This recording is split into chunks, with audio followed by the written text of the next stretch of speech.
कमाल अहमद मेरे बेटे पे झूठा इल्जाम लगा रहा है। हाँ हाँ, मैं जानता हूं कि आपका बेटा कितना शरीफ है। ये तो आप भी जानते हैं।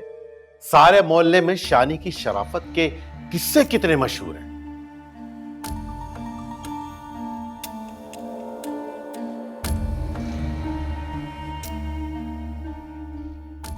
शरीफ साहब, शायद आप अपने बेटे के कारनामे भूल गए हैं, मगर हम सब याद रखते हैं और सबका रिकॉर्ड भी रखते हैं।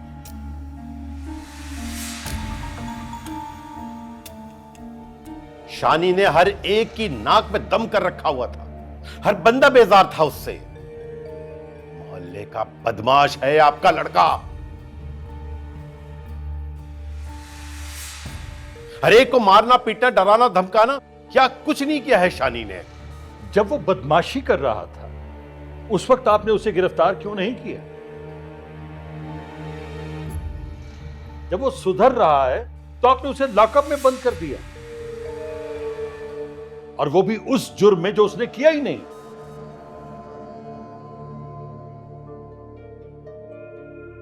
मैं सब जानता हूं इंस्पेक्टर साहब, आप किसके हाथ की कठपुतली बने हुए हैं।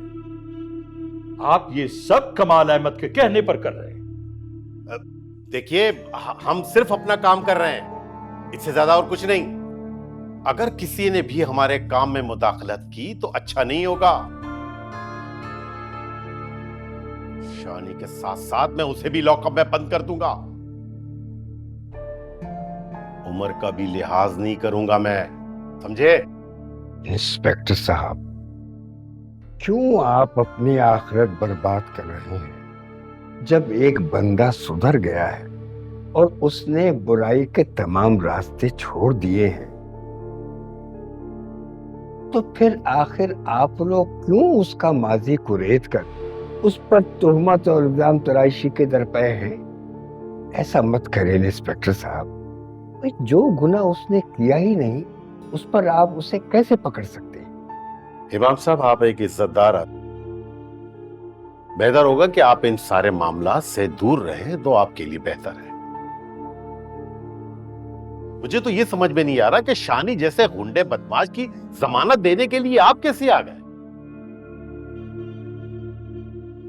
अगर आपके पास शानी के खिलाफ कोई सबूत है तो पेश कर।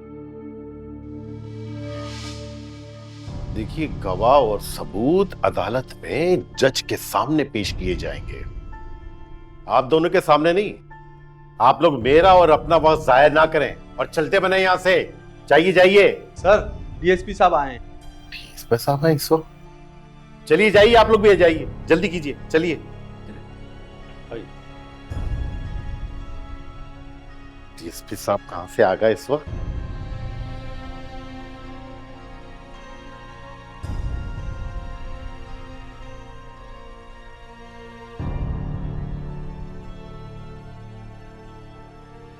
इमाम साहब, अस्सलाम वालेकुम। इमाम साहब, खैरियत? आप यहाँ कैसे?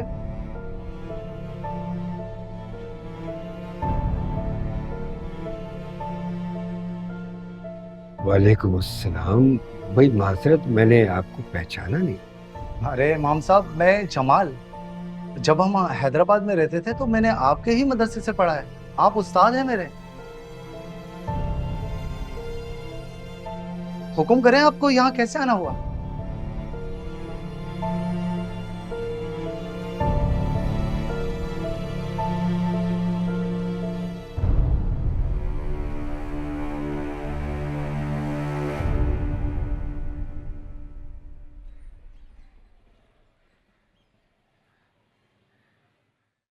उस्ताद जी, आप फिक्र ना करें।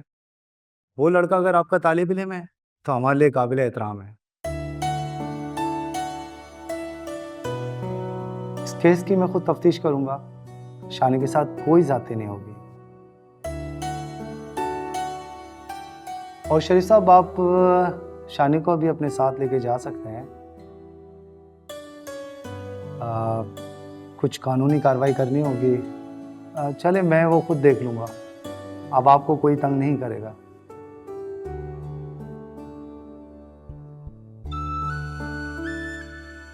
इस केस को स्टडी करने के बाद मैं आपसे खुद बात करूंगा।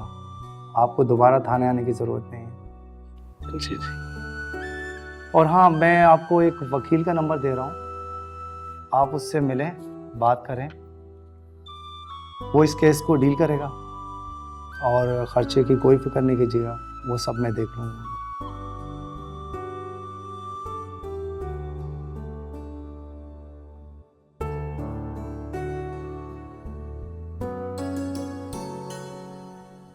ये लीजिए। बहुत बहुत शुक्रिया। अल्लाह आपको बहुत इज्जत। है नहीं, कोई बात नहीं। अल्लाह पाक आपको दुनिया और आखिरत में मजीद कामयाबी दे दी एसपी साहब। अरे मौलवी साहब, मैं तो आपका शागिर्द हूँ, तो प्लीज मुझे साहब मत कहिए। अच्छा ये बताइए कि क्या चलेगा, चाय चलेगी या ठंडा? नहीं नहीं, बहुत बहुत शुक्रिया। बस आप शानी को बुलवा दीजिए, हम चलेंगे। वो नमाज का वक्त भी हो रहा है। जी जी, मैं बुलाता हूँ। अगर आइंदा तुमने इस तरह किसी को लॉकअप में डाला ना, तो तुम्हें सस्पेंड करा दूंगा, समझे?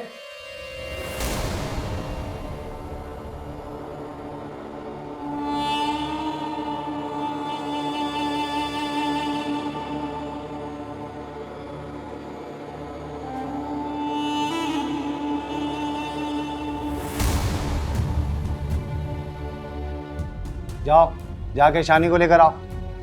जी सर, मैं भी लेकर आऊं। बहुत बहुत माजरत कि आप लोगों को इतनी दूर आना पड़ा यहाँ। बहुत शर्मिंदा हो रहा हूँ मैं। ऐसे कैसे छोड़ दिया शानी को? उसको तो मैं ऐसा घसीटूंगा कि याद रखेगा वो। मुझसे गद्दारी करता है। साहब जी, मैं तो ये कहूंगा कि उसको सबक सिखाते सिखाते आप खुद को सामने मत ले आइएगा। ऐसा ना हो कि अगर उसने मुंह खोल दिया तो कहीं लेने के देने ना पड़ जाए।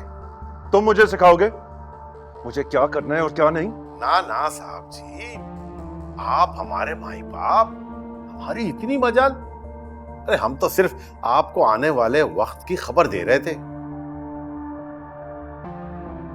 खबर आपको यह देनी थी कि डीएसपी साहब ने इस केस की पैरवी करने का खुद जिम्मा ले लिया है। देख लूंगा उसे भी मैं।